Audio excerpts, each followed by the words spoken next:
A deal on Dickens, who could resist? A stack of Austen, warmly kissed. Golden Age crime tales twist and turn, every page a treasure to learn. Books keep coming home with me, piles so tall they're all I see. Turn a page and sail the sea, reading always feels so free.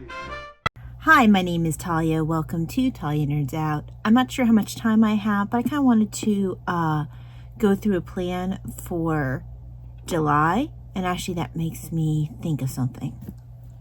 Okay, I'm back. Well, I figured I've got, so I want to cover my TBR for quarter 3 of Historathon / Big Book Summer / Jane Austen July. I figured I should grab a couple of things that also are book haul that are kind of related to the same topics, even though I probably won't hit most of these books because I don't have unlimited amount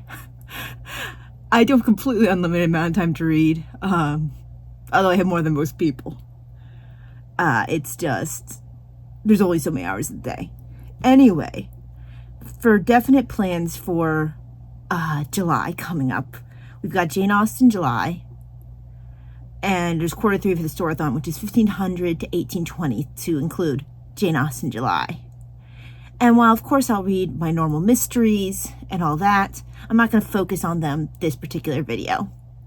I usually get those book reviews out pretty quickly, so I'm not really too concerned about emphasizing them here. So for Jane Austen July, I only have one book actually planned, and this is because I'm trying to do a bit more of an America focus with the 250th anniversary of our country's birth. I decided to choose a book that I want to say I received for Christmas or my birthday one of the past 2 years. This is by Juliet Wells, and it's called Reading Austen in America. And it's supposed to focus on how an American audience happened to help bring Austen more to the public's attention. I'm not very far along. I have one bookmark for endnotes at the end of the chapter, and one for where I'm at. Isn't that a cute bookmark? Anyway, it's starting off with the 1816 edition of Emma, which is the first edition to come out in America, not authorized by the actual publishers of Emma in England or by Austen herself, and they never saw proceeds from it either. Interesting enough, the publisher is someone who I'm familiar with from having run into his name in Revolutionary War studies. The name is Matthew Carey. He was a publisher during that era. I believe they called him the publisher of the Revolution, but I could be not completely accurate with that descriptor.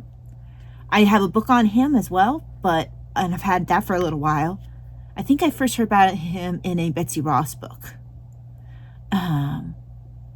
But anyway, a lot of what's being covered now is just, this is what publishing was like in America in the early 1800s, early to mid 1800s, and how expensive it was, some of the things that you would have had to, some of the hoops you would have jumped through in order to be able to get a book out to the public, that kind of thing. So right now it's very much, yes, while it's talking about Austen a little bit in context, a lot of it is focused on early American publishing and what that looked like, which is actually quite interesting so far. So this is for Jane Austen July, not a very long book, but I read a little bit each day because it's, it's not something I feel like I need to rush through. Then next that I'm reading, I'm going to mention this one really quickly. This one's not America focused, but this is for quarter 3 of Historathon. This is my second year in a row of not reading through, but of continuing to read this for Quarter 3 Historathon because it is quite a dense book. This is Stripping of the Altars by Eamon Duffy. Not including the 60-page introduction, it's already 660 pages. So it's got, and it's not just an introduction, it's got one or two prefaces. It's not even thinking it might have an introduction on top of that. It's preface to the new edition, preface to the second edition. Is there another preface after that? An introduction. So by the time you get through the two prefaces, you already have 60 pages that have been marked in Roman numerals. So this book is well over 660 pages. It's more like 720. And I am about here. I'm still in the late Middle Ages, haven't truly headed into Tudor era, but I'm getting closer. Starting right now, they're talking about primers and the Book of Hours, which is actually how he's introduced to Eamon Duffy's work, is through his book on the Book of Hours called Marking the Hours. So this is familiar ground for me with him. I do appreciate the fact that he does footnotes instead of endnotes. It's a lot easier, even though I do wish that when he would quote people, he would do so in an English that was easier to read instead of keeping the spelling of the people who would have been writing the stuff at the time. It makes it so I have to work a little harder to translate. But for the most part, those are minor beefs, and I'm really enjoying this so far. Don't know whether or not I'll be able to finish this behemoth this year or not, but I'd like to. Another quarter 3 read that I actually started this for Big Book Summer / quarter 2, quarter 3, because the beginning of this book takes place in when was Thomas born? It's late Middle Ages when this starts. So part 1 for his childhood is 1478 to 1499. So that was quarter 2. Now we're in quarter 3, so I can do part 2, manhood, 1499 to 1518. And I read a little bit farther than that when I hit his feast day at a point in quarter 2. So I just like, oh, I want to read a little bit about Thomas More for his feast day. But mostly this, yes, is for quarter 2, quarter 3 for Historathon, but it's also very much for Big Book Summer. This book is a very easy read. I also happen to have the audiobook, and it's over 600 pages, just a bit over 600. Now, these books here, 3 of them I started for June, Red, White, and June, and I figured what I don't finish will continue on into quarter 3 of Historathon, and 2 of these count for Big Book Summer as well. First, the one, actually, let's go for the ones I started first. So the one I started first was John Adams by David McCullough. This is an easy read. I like his style. I like John Adams. It's, there we go. There's the bookmark for the 250th anniversary. I was annoyed that it didn't actually have any magnetic bookmarks with John Adams on it, because that would have been nice to have, but oh well. Having a bald eagle wishing our country happy birthday works as well. And I'm a huge John Adams fan, so I'm really happy to be reading this. Then this one I'm not enjoying quite as much, but I am learning things from it. This is The Tragedy of Benedict Arnold by Joyce Lee Malcolm. This is just a smidge over 400 pages. And this, I figure, was a good time to start this right on the heels of finishing Treacherous Beauty about Peggy Shippen. And finally, of the ones that I am actively, well, actually not finally, I'll hold that thought. Then I've got Eyewitness to the American Revolution, the Battles and Generals as Seen by an Army Surgeon. This I actually found through the Benedict Arnold book. And this young doctor was 21, I guess, when he's, at the period that this journal is started, just freshly with his MD. And his military journal starts 1775 in January.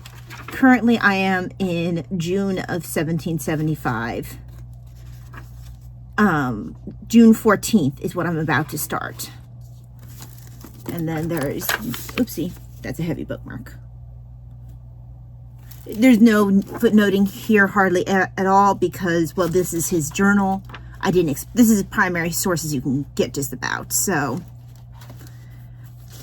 I don't know. I know for Historathon, counting things that are primary sources tend to be a bit iffy because I think they only count as, for Historathon, things that are written about the era, not something that is written in the era. So I'm not sure if this would actually count for Historathon. I still want to read it and still enjoying it, but Eyewitness to the American Revolution. I do appreciate the Benedict Arnold book to bring this to my attention, even though I'm not necessarily enjoying the Benedict Arnold book as much. Okay, so before continuing on to some of the things that I might want to read, or which where I got that's related to quarter 3, I do want to emphasize briefly a book that I am actively reading. I'm already taking a course on the history of the liturgy of the hours from a free online resource called the Institute of Catholic Culture. They provide free classes for anyone who's interested. They, of course, will accept donations or whatever, but they make a point of making all their education completely free. These are like college level type classes. You can either do like one-day instruction things that they provide, or they have months-long courses. And I'm doing their months-long course on the Liturgy of the Hours using a book I already happen to own of theirs, which I already started earlier in the year. This is how much up my alley some of this stuff is that they're talking about, and that's the Liturgy of the Hours in the East and the West. So this is a recommended read, but not a required read for that course that I started last month. And I started this in January by Robert Taft. But the other course that I started that was mentioned to start not this coming week, but the next week, is one, I think it's called something about beauty. It's about Christian art. And unfortunately I missed like essentially what would be like Christian art 101. I'm going to have to slide in with 102. But I don't mind terribly because I actually already own the required course material because it's right up my alley. This is Michelle P. Brown's Christian Art. And I'm like, I own that book. So I actually read and caught up to where they're at now in 101. So when they start the next course, the one I'm actually signed up for, I'm going to be caught up with them in reading. And at first I was like, man, one of my beefs about this book is there's no pictures. And if you saw my stuff about this on Goodreads, you would notice maybe I said something about that. And I don't know why they would have released this book without pictures. By the way, it's over 400 pages, so it's going to count for Big Book Summer. So I'm trying to keep a pace to finish that during that time period. It'll also be nice to be ahead in my readings because the course actually ends, I think, in November or December. So it's going to go past Big Book Summer, but I'd like to finish the book before that point. So I decided that, I was like, man, I wish that, they had pictures. It occurred to me, I have a book, another Michelle Brown book, called The Lion Companion to Christian Art. Wouldn't it be kind of cool if I could find some of the artwork that they're talking about in here? This is the same book, just with the artwork. So I don't know why they re-released it without the artwork. It seems kind of like a silly decision, or why they ever released it without the artwork. It seems like a silly decision because this is a re-release from 2021, this one here. The text is the same, and it says Michelle P. Brown, copyright text 2018. So I know it's not changed from this one, which is the same copyright from 2008, not 2018. Same copyright text from 2008. Let me verify that's what it says in here for 2008. Yeah, text copyrights 2008, Michelle P. Brown.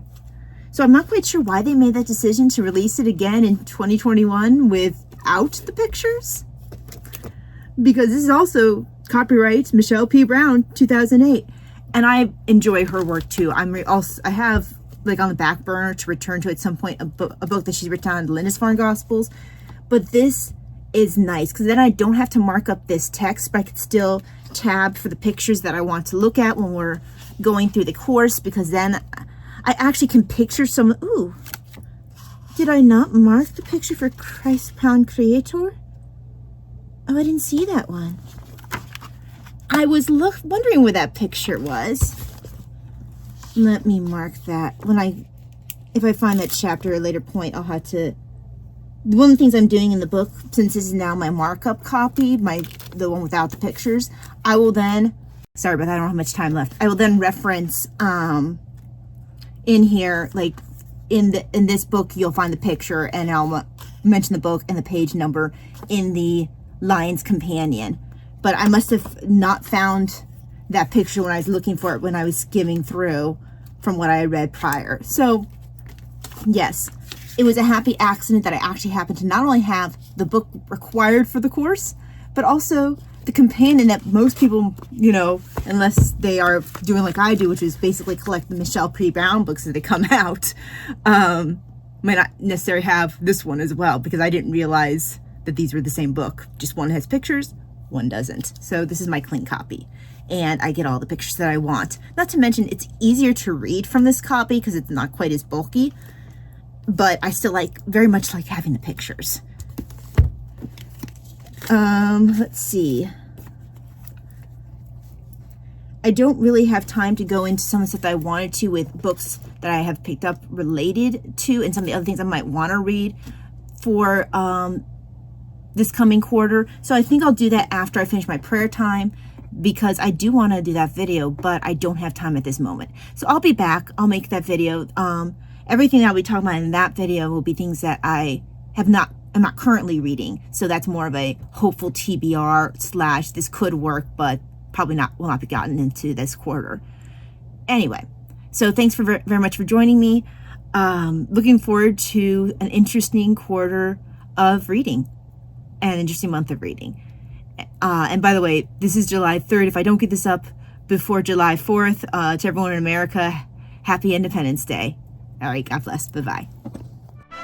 Books keep coming home with me. Piles so tall, they're all I see. Turn a page and sail the sea. Reading always feels so free.